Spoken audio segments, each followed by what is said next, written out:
സങ്കീർത്തനം 36:7. ദൈവമേ, അങ്ങയുടെ കാരുണ്യം എത്ര അമൂല്യം! മനുഷ്യമക്കൾ അങ്ങയുടെ ചിറകുകളുടെ തണലിൽ അഭയം തേടുന്നു.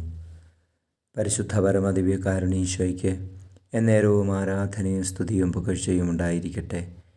ഈശോയെ നന്ദി, ആരാധന. Hallelujah, hallelujah, hallelujah, hallelujah, hallelujah.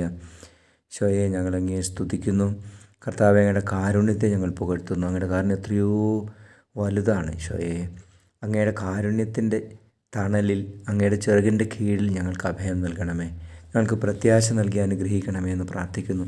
ലോകം മുഴുവൻ്റെ മേലും അങ്ങയുടെ കാരുണ്യം അങ്ങ് നിറയ്ക്കണമേ. ഈശോയെ, രോഗികളോട് കരുണ തോന്നണമേ, പാപികളോട് കരുണ തോന്നണമേ, ബലഹീനരോട് കരുണ തോന്നണമേ. ഹല്ലേലൂയ. നമ്മുടെ കർത്താവ് ഈശോ മിശിഹായുടെ കൃപയും പിതാവായ ദൈവത്തിൻ്റെ സ്നേഹവും പരിശുദ്ധാത്മാവിൻ്റെ സഹവാസവും നിങ്ങളോടുകൂടി ഉണ്ടായിരിക്കട്ടെ, ഇപ്പോഴും എപ്പോഴും എന്നേക്കും. ആമേൻ.